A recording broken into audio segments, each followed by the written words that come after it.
This is Inside Texas Politics with Jason Whiteley. Good morning and welcome to Inside Texas Politics. I'm Jason Whiteley. Governor Greg Abbott made a trip to Cuba recently. Fort Worth-based American Airlines is already planning scheduled flights to the island nation. But America's future with Cuba depends on whether Congress will lift the 56-year-old trade embargo. Republican Congressman Michael Burgess is with us to talk about that, the 2016 race, and a lot more. And joining the questioning, as always, Bud Kennedy of the Star-Telegram. Good to have you both here. Good morning, Jason. Good morning. Certainly want to wish all of your listeners a marvelous Easter this morning. Easter. Absolutely. Let's start with the questioning, too, Congressman. Would you support lifting the trade embargo against Cuba? No, not at the present time. I mean, the issue, of course, is still the Castro brothers and just the unbelievable repression of the Cuban people. I've been to Cuba myself. I was there a year ago, December. You know, how insensitive of Raul Castro to lecture President Obama on gender pay equity when the average wage for everyone in Cuba, man, woman, is $25 a month. I mean, it is unbelievable the amount of repression that goes on that island. When those guys go, I'm all for the Cuban people. Let's talk. But you know, this country has relationships with China, communist China. We had, you know, dictators, Mubarak, and Egypt for a long time.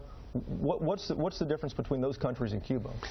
Again, it is the level of repression of the people on that island, and it really is unbelievable.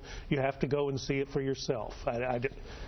In many ways, I'm glad that President Obama went, and I think some of the comments he's made in the days subsequent to that, where he lectured a presidential candidate, say, "I just came from a country where they've got a significant amount of repression." Well, President Obama, I'm glad you recognize that. That is the problem. The problem is the Castro brothers.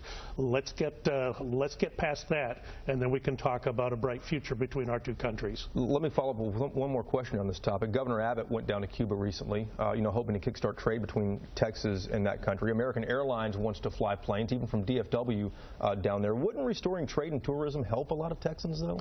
Well, that's the issue. If it helps the people of Cuba, then yeah, let's talk about it. But right now, all we're helping is to prop up that repressive regime, and that's wrong. Doctor, I want to ask you about the campaign and one of the turns this week. You work with some of the greatest Muslim doctors, surgeons. That's one of the great professions, medical profession for Muslims in Texas. How do the doctors you work with, some of them are councilmen, mayors, how do they feel when they hear Senator Cruz talk about surveillance of Muslim neighborhoods? Well, you'll have to ask them. But, wasn't it ironic that, of course, Senator Cruz was getting criticized for those comments, and the very next news story that was up on the news programs on Thursday morning was talking about the fact that the people in neighborhoods, I'm talking about in Belgium, were concerned that they never saw law enforcement. No one ever came. When is someone going to do something about this? So, look, this is just policing. Good policing is good policing no matter where it is and no matter what neighborhood. And let me say this too as far as, when the first issue came up where one of the presidential candidates said, I want to ban all Muslims from coming in the country. Remember, the House at that time actually took a different approach. There are places in the world where right now it is problematic. You've got so many refugees streaming out.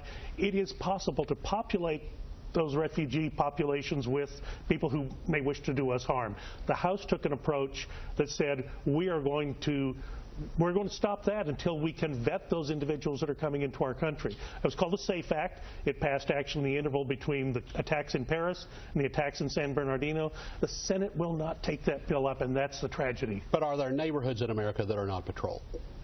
I think I would leave that question up to our police. Certainly, there are areas that are less patrolled, and we all know. I mean, this is the broken window theory. If you put attention on those areas, you're going to get a better result.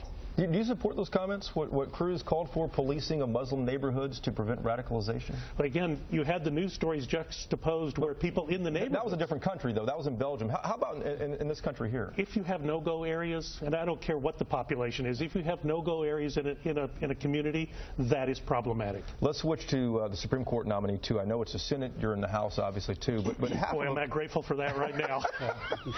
Half of Americans, Congressmen, say the Senate should at least take a vote Yes or no, up or down, either way. What do you think about that? I don't think they should. Look, the Supreme Court is, Justice Scalia died on Valentine's weekend. President took him about a month to come up with a name. It takes a while to get someone through the process. So that individual, whoever he or she would be, is not going to affect the cases that are being heard right now, the oral arguments that are going on in the Supreme Court right now. Those decisions will be at the end of June. The court actually isn't even going to do anything until next fall that would involve a new member. And at that point, you're in the last month of the Obama administration before the election. This is a decision that should be left up to the next president.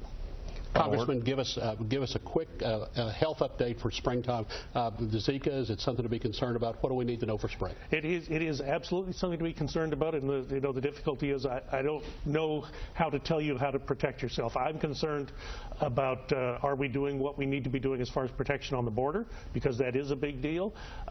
There are some things that are happening as far as mosquito control, vector control, which is important.